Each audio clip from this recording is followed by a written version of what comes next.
is my great honor to introduce my dear friend Merle and her husband of 52 years, Geoff, here with her.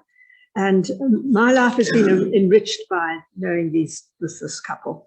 I've learned the value of a cold shower in the morning, which I loathe, but it's good. I've learned how delicious black bean brownies are, but most of all, and how good for the soul is the making of sourdough bread. But most of all, I've learned the value of corporate prayer. Now, let me tell you a little bit about Merle. Merle was born in South Africa and lives between Canada, UK, and South Africa. For the past 20 years, she has been facilitating mindfulness, writing, and silent retreats in Norway, France, Italy, the UK, South Africa, and Canada. How about that? Merle is a published author, a poet, a global facilitator, and a lecturer. She has written a book on meditation for children that has been adopted by Save the Children and World Vision International, and more than 1 million books have been distributed.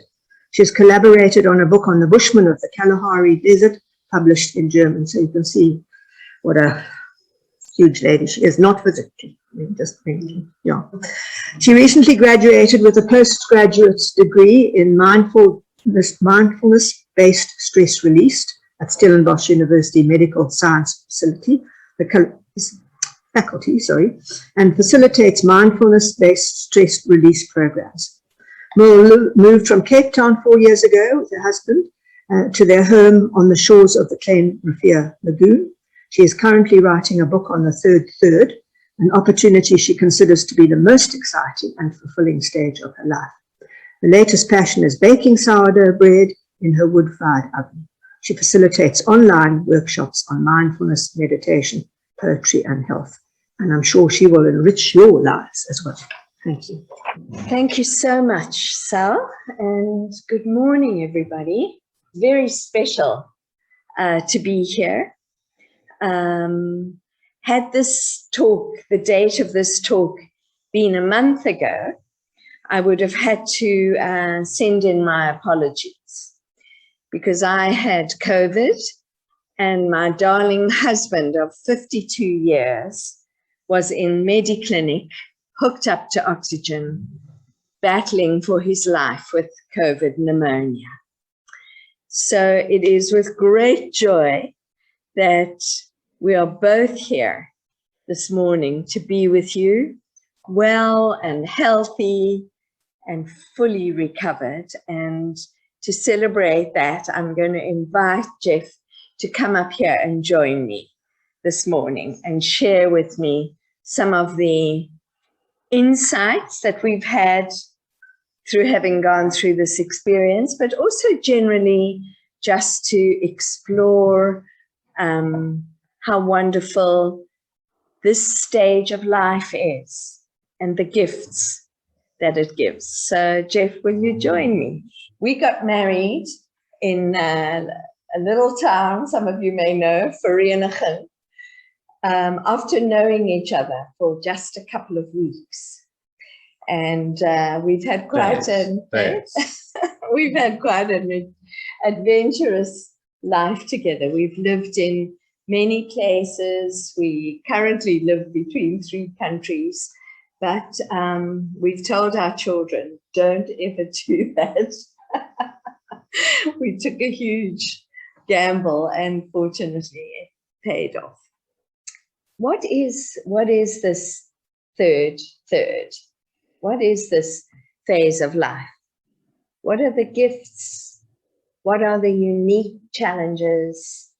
How can we harvest the benefits of this stage of life? Obviously, for all of us, it's different. So that's what we'd like to explore with you a little deeper in this hour we have together. Well, as Merle said, a month ago, or maybe longer, 6 weeks ago, I was hooked up to pipes, fighting for each breath, fighting for my life at times, which was at the edge. And Merle had COVID.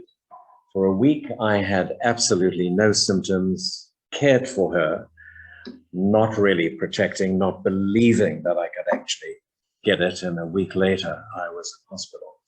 So, and that, I must say, has been a most amazing experience that has changed my life completely. And what I would say is that it's given me a deep appreciation for life, because when you are fighting breath by breath, it takes you into the very moment. You can't think of the past, you can't think of the future, you are just here now. And most of us spend a lifetime, trying to be in the moment. And the beauty of that is that we don't think about our past history. We're not bogged down by past issues and traumas. We are just fully present.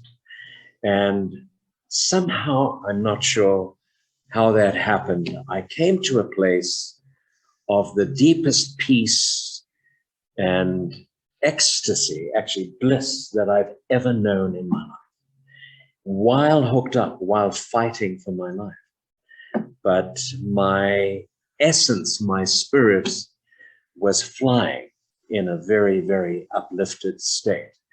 And that was magic. And I think this is what really we embrace at this time, is making peace with ourselves, with life, with our Creator, and coming to a place where you appreciate every little thing, even hospital food, even the commode next to my bed that I had to use because I was hooked up to these pipes. It was really remarkable experience. And I don't think I've ever, in a well state, been in a place where I could appreciate every morsel of food, the walls, the nurses, everything. And I came home, luckily, to an amazing cook. But even if Merle wasn't an amazing cook, I would appreciate everything she provided me, because I was in a state of gratitude. And that's one of the qualities, and we're going to embark on the qualities that we have the opportunity to attain at this time, because in our early years, we're busy making living, looking after kids and so on. And these years, it's a time to listen to oneself and to come to peace with oneself and attain certain qualities. Not we've done the achieving, now we come into a state of being. I'll hand it to you. Yes, and I think that's the key. What we have, the gift of this time, and probably it's different for all of us, suddenly we have the gift of time, right? That can be a gift, and it can also be a curse, because suddenly there's this space and there's time, and how do you fill it? And does it need to be filled? Because in truth, this is an opportunity, this space, this time, to learn to be with oneself in a new way. And we were saying, Geoff and I, that it's a transition from the doing phase, from the doing time of our lives, more to the being time of our lives. And what does this mean? We're going to unpack this a little bit and explore it. As Sal mentioned, I have written a book about the Bushmen of the Kalahari Desert. I've spent a lot of time up there and come to know a small clan of Bushmen. But I've also been very interested in indigenous people, in the first people of the earth. And there's a social anthropologist named Angeles Arian, a Basque, from the Basque tradition, Spanish woman, who traveled around the world and sat with indigenous people, the Pygmies of the Congo and the Aboriginals of Australia and the Sami of Scandinavia and all these small pockets of what is known in Canada as First Nations people, the original people of the land. And she sat and listened mostly to the elders telling their stories. And then she collected together the stories that appeared in all groups. Even though these people never had contact with one another, they had the same stories. And she called these stories universal myths. And one of these universal myths I'm going to share with you now is the story of what they call original medicine. And what that is that we each bring to our life medicine. There is something about us, each of us, that is unique and original and medicine to the world. That's how they describe it. And what they say in this universal myth is that if you do not express that medicine, the world is forever deficient in that essence that only you can bring. So what is this medicine? And I think in this third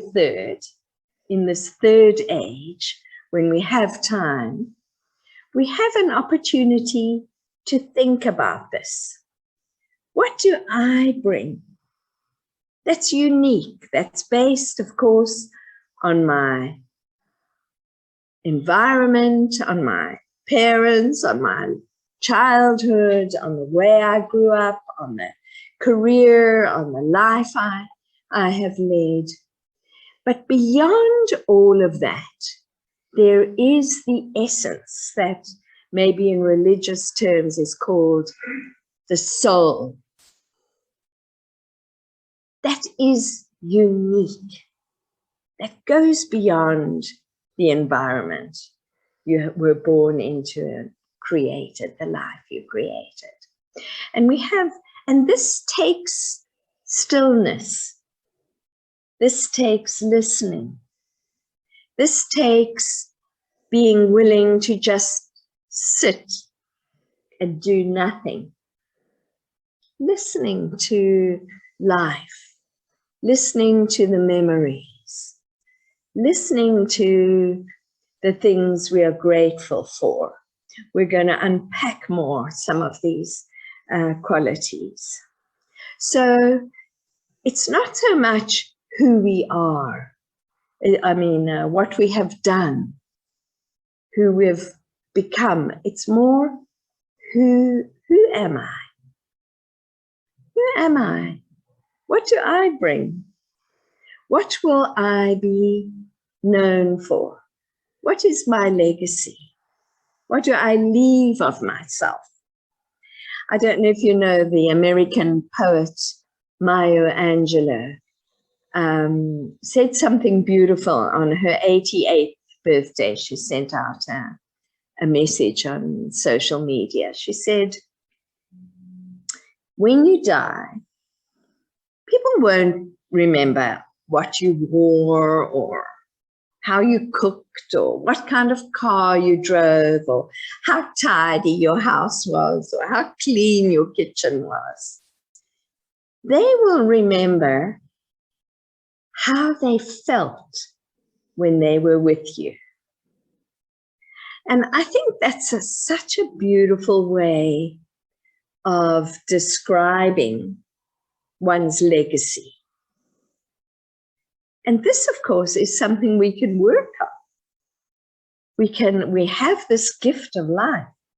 Geoff's experience has suddenly put into focus, the lens has sharpened on how precious life is and how things can change so quickly. I mean, he was strapping, healthy, athletic. We were taking all the right supplements. We were socially distancing. We were doing everything right. And boom, it happened. As it happens, many of us have experience of suddenly out of the blue life changes. And that's such a gift. It's such a wake-up call. So I brought a few, we brought a few show and tell items that sort of, I don't even know why we brought it. They just said, take me, take me, take me. And I'm learning to listen to those feelings. But I was thinking that part of this challenge of this age is to face fears, to face the things we are afraid to face. And we need help often with that. You know, it's very tough to change a pattern that we're fearful of. They say a horse cannot train itself. So we have supportive community and loved ones and friends and all the guidance that's available. But one of the great fears, I don't know about you, but that certainly I face in this age, is the fear of technology. How to keep up with this fast-paced technology that seems to be changing, certainly enriching our lives, but it's so quick. And my 9-year-old granddaughter seems so much more efficient on the computer than I am. In fact, I'm going to show this. She asked me the other day if this old computer still works. And then we were saying last night, Geoff and I were sitting, talking, preparing this talk. We said, well, what is it about this old computer that works? It's strong, it's sturdy. It doesn't depend on any Wi-Fi or electricity. You can use it during load shedding very easily. But it got a coronavirus. But it got the corona. But there is something, and they did some research on one of the studies I read, and they asked people of our age. I hate the word pensioners. I don't know about you, but anyway, they asked people in this exciting third age, what do you fear most about appliances? And the answer that most people gave was the fear of breaking it, because we still come from an era where you fixed things that broke, right? But our children and grandchildren, you just buy a new one. You just dispose of your old cell phones and computers and buy a new one. You don't worry about fixing things. So, yeah. We have a friend who's in the, come and stand next to me so that you can be in the screen. We can be in the screen together a little. We have a dear friend. We're new to Hermanus. And so we're looking to meet friends. So it's lovely to see faces, but we've made a lovely new friend from Stanford who was telling us a fascinating story, because he's in the technology world. That's his career. He's worked for a company for, I don't know, 35, 40 years and given his life to the growth of this IT company. But he was beginning to feel outdated and worrying a lot that he couldn't keep up with the young people joining the company. And eventually, he went to speak to the CEO, a new man who had taken that position. And he said, you know, to be honest with you, I need to say that I think I need to retire. I'm not ready to retire. I can't fully afford to retire, but I think out of an ethical place, I should resign or maybe cut back my workday to a minimal amount of work days a week. And the CEO looked at him and he said, do you spend a lot of time thinking about this company? And he said, I think about this company all the time. I am so committed to the success of this company, but I think I should resign because I don't have as much to give technologically as the young people do. And this man, very enlightened CEO, looked at him long and hard and said, I will not let you resign. I will not reduce your days. And you do not need to come into your office any longer. I am going to pay you your full salary to think. You can walk on the cliff path and sit on a bench and think. And as you think, you will become aware of how much you have to offer this company. And so this is what he's been doing this year. Enjoying his time, reading books, coming to be with us, meet new people. And once a week, he meets with the CEO and tells him what he's been thinking about. So that's the essence of it. We are maybe not being paid by a company, but we're being paid by our families and our legacy to think about life, about the richness of our experience, about what we have to offer into our world. And we drew up a list last night, didn't we? Do you want to share? We're going to give you a copy of this, but for now, we'll just talk about some of these qualities of what we've called the qualities of being that you can think about as we go through them. And then we'll give you the list. And then you might, I brought some pens, extra pencils. You might just want to take a few minutes to read through this list and think about what some of these qualities of being there are on this list that you would like to develop more for yourself.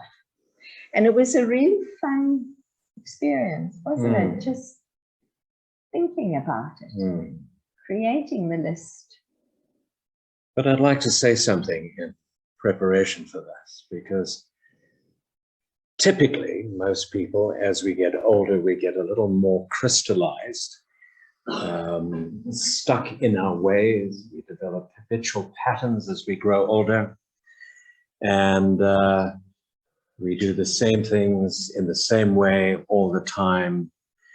And we've been fortunate, and I've been fortunate particularly, in living in different places, having several or two main professions. I was an architect, but a very, very sick architect from a military experience I had as a youngster, and spent many years suffering from severe digestive problems.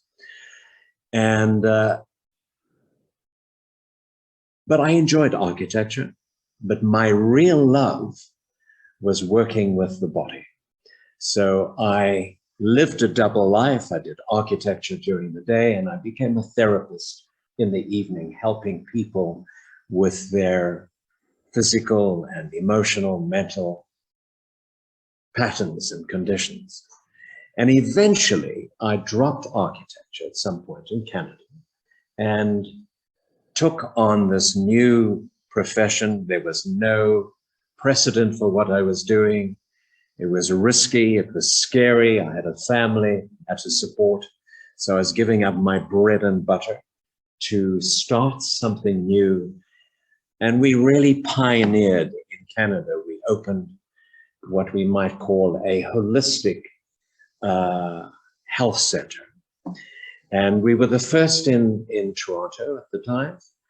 And it was amazing, but it developed and people followed us. We were really pioneers at the time. This was in the early 80s. And I've spent a lot of time working with clients and students in helping them break those patterns, because those neurological pathways are generally set by the age of 7. But we have what is called brain plasticity. I'm sure you've heard of that we can change these pathways at any time, our attitudes, our habitual patterns, and develop the qualities that we'll hand out to you that we choose to develop. So we're not stuck by and trapped in our history and our traumas of parental relationships and our childhood, siblings, and all of that stuff. We can transcend that and come to a place, and I spoke about my experience of being in the moment, because it is really only in the moment that we can develop some of these qualities that are not encumbered by our history. So what happened to me actually in hospital, this happened dramatically because I had no sense of security of living. I was in shock. There was uncertainty. And what happened to me, which was a blessing, was that I had a reset. My brain was reset. My body was reset. And I actually feel completely new, like I have a different body now. And it took that particular trauma to help shake things up. And I'm not wishing that on anybody, but we can do that consciously. We can allow our mind patterns to be shaken up and to develop qualities that bring us a sense of fulfillment in life and peace and magic. And as Geoff says, the wake up doesn't have to be traumatic. It can be this talk this morning. This could be the wake up. It can just happen like that, where we switch from focusing on the unhappy parts of our life. As Eckhart Tolle, some of you may know, a writer, he says we are surrounded by a pain body. And we go to that pain very easily. I certainly know this in my experience. The painful things, the things we worry about, the things that keep us up at night. But we can also, it's a choice. We can have this reset where we choose. It is a choice to focus on some of these other very enriching and nourishing qualities of being. So let's go through some of them, and they're simple, and you'll know them. Shall I read? Do you want to read? You read some, Okay. read some. Okay. So this we sat around dinner last night, Geoff and I. Actually, our kids came for dinner, and then after they left, we said, you need to go. We've got a talk to prepare. You had a talk at that stage. I came in an hour ago. I still have a bit of COVID brain, so I'd completely forgotten that I had this talk this morning. Just discovered it, thank goodness, from Sal yesterday. Oh my gosh, yes. So what are these qualities of being? The first is patience, kindness, understanding, generosity, presence, peace, curiosity, openness, acceptance, appreciation, authenticity, a sense of belonging, courage, care, cooperation, commitment, compassion. An entire religion, Buddhism, is based on this one aspect of being, compassion. Compassion for oneself, compassion for the world around us. Connection, creativity. The fact that we're all here together this morning, here in present and online, shows this curiosity, this longing to know more, to stay alive. Dignity, discernment of what's important, what endures, what is really important. Something might seem huge right now, but in 5 years' time, will this be important? This little argument, this little irritation, this neighbor who's making too much noise while they're renovating their house, or this, whatever it is. Discernment of our own truth, really. Yeah.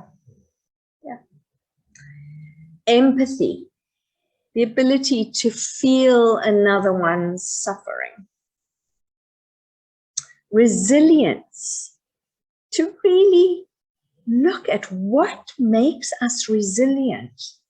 What is resilience? It's the ability to cope in a strong way, in a way that supports our life fully. Enthusiasm, faith, trust. I'll do the second. Yeah. How are you doing so far? Are we overwhelming you? Yeah. Isn't it interesting how many qualities this aspect of just sitting and being in an empty space and listening can come up for us? So how many did you relate to? More than 5? 10? All right. Forgiveness. Big one, isn't it? Friendship. Generosity. Grace. Joy. Feeling at home, I would say, in oneself, in this body. Honoring. Inspiring. You put this in ethical values? All right. Having ethical values. Lightheartedness, listening, ability to listen to oneself, to others, being open. Love, humility, patience for the second time. Please have patience around that. Perseverance, passion, pure-heartedness, purpose, respect, reverence, very similar, confidence, stillness, tolerance, trust, understanding, vision, and wisdom. And maybe this is what wisdom is, isn't it? Lucky we only had one side of the sheet. So as I say, we have a handout for you of these qualities, and maybe in your own time you can read through them and see if any make sense, or others you may have to add to this list. But it shows how this age is not a boring age, is it? There's no need, there's no time for boredom when we have this to consider and contemplate. I brought another few show and tell items. This used to work when I was a child. We had this, obviously it was a showpiece, but it had the cord that went in, and we used to use this as the phone in our house. And just another example of what has happened in communication. In those days, growing up in Vereniging, we used to have a party live on the phones, and other people could listen in on the conversation. Today, of course, other people can listen in on the conversation whether they want to or not. And in Norway, in the trains, for example, where I've traveled a lot in Norway and taught there for the past 20 years, they have silent cabins where people come in and they're not allowed to use their phones. And the experience of just sitting in a carriage of a train where people look at each other instead of at their phones. So we can see that part of what's happening in this fast-changing world we live in today is that the world is opening up globally very dramatically and fast.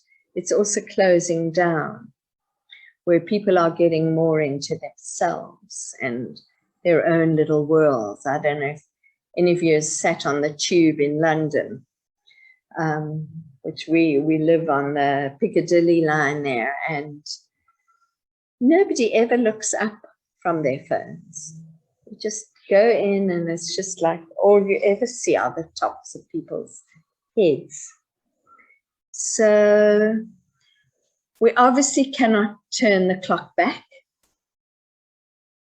We cannot change what's happening, the fast-paced aspect of technology, but also we can be open to it. I remember many, many years ago, I was at a writing retreat in Washington State, where this Native American Indian tribe lived. And I went into the little village and I said, is there an elder in this village who, that I could meet? And they said, Grandma Lillian, she's the one. So I sought out Grandma Lillian and I went to sit with her in her little house. And I said, tell me, she made that particular tribe of Native American Indians make baskets out of cedar, waterproof baskets for fishing. And she was weaving the baskets. And she said, when I weave these baskets, I weave my stories into them. And I invite all the children of the village to come and sit around me, and I tell them stories as I weave my baskets. And this was, I think, must have been in the 80s I was there. She said, but you know, I have a computer. She was the only person in the entire village that had a computer. She said, how else are my stories going to live on? And I thought she was such a wonderful example of someone who didn't fear technology. It's very important. We cannot, you know, this telephone, when it came into being, probably terrified the generation before. So it's so important to be open, to receive, to understand that we are part of it. And they presented this to a group of millennials. There was a video in it, and they did not know what to do with it. They said, try and make a call, and they had no idea. These are already people that can't read an analog watch any longer. Yeah. This old computer, does it still work? I thought she was addressing me. So to put things in perspective, for our last show and tell piece, Geoff said, what on earth are you taking this along? My stepfather was an archaeologist, and he dug up this old piece of technology that I love for many, many reasons. It is sand and water, baked by the sun and maybe by fire. But that's how essential it is, how normal, how ordinary. It's sand and water. And yet it has endured. For whatever reason, these broken pieces, I'll show you, that were pieced together with great patience by my stepfather. This was dug up in Kalahari in Israel.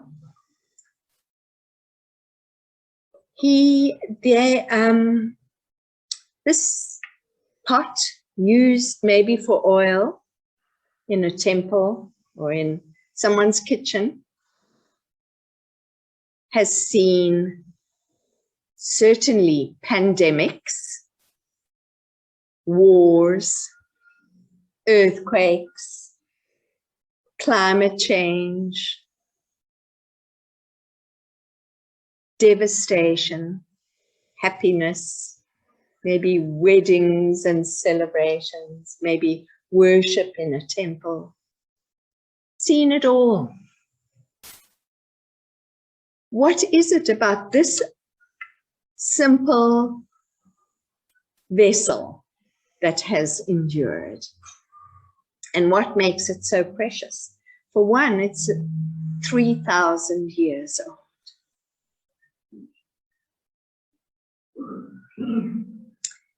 There is something that with age becomes precious. And something about each of us as we are blessed to be in this age that is precious beyond words. And that's not what we have done. It's who we are. That's what's precious. That's what's precious to our family, to our friends, to our loved ones. And that is the legacy we leave. Once you've integrated all of these. Once you've achieved the being.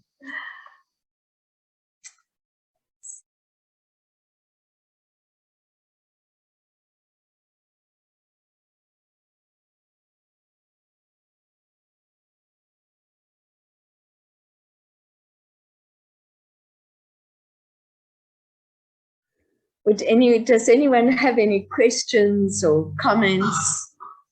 If anyone has a question, please come up to the mic here so that everybody can hear. I would like to take up a phrase that you used a few times about your COVID experience. You said you were fighting for your life. You don't have to answer this if it's too personal. Can you describe that? Was it a conscious, a willed effort to stay alive? Or was it the automatic response of your physical entity, reluctant to part with its existence? Were you consciously fighting, or were you aware of your body fighting to stay alive? That's a very good question. Thank you for that. And I would say that there was like a duality happening, which we all have. We have the consciousness of the physical body and the consciousness of who we really are, our spirit. And at a physical level, my body was ailing. I was very lucky. We got the last fast flow oxygen. They couldn't find a bed in ICU. A number of situations. But somehow at the level of my essence, I could make a choice. So the choice was, I had a choice. It was a choice to go or a choice to stay. But I've worked in my life with a strong sense of purpose. And that sense of purpose really buoyed up my spirit and my experience, which I feel was enfolded, first of all, by a lot of love from friends, my students, family. And I felt that, but a need and an awareness that this was a beginning, not an end. So I truly felt that this was like a reset for my life. It was happening for a purpose. And there was something that I needed to bring through with this from the experience that I had and learned from. So it was, for me, it was probably greater learning than I've had in years of trying to do these things. But it happened automatically. My body, I guess there was an awareness in my body that I needed to survive. And I did go through, I think Merle was far more worried about it because she heard from the doctor that I was in a very bad state and that it was touch and go. I didn't know about that because they couldn't communicate it to me. They told me much later. But during that time, I kept on saying to Merle, listen, I'm in this wonderful state. What are you talking about? You know, don't worry. But she is getting feedback from the doctors, sisters. And no visits, of course, to the hospital.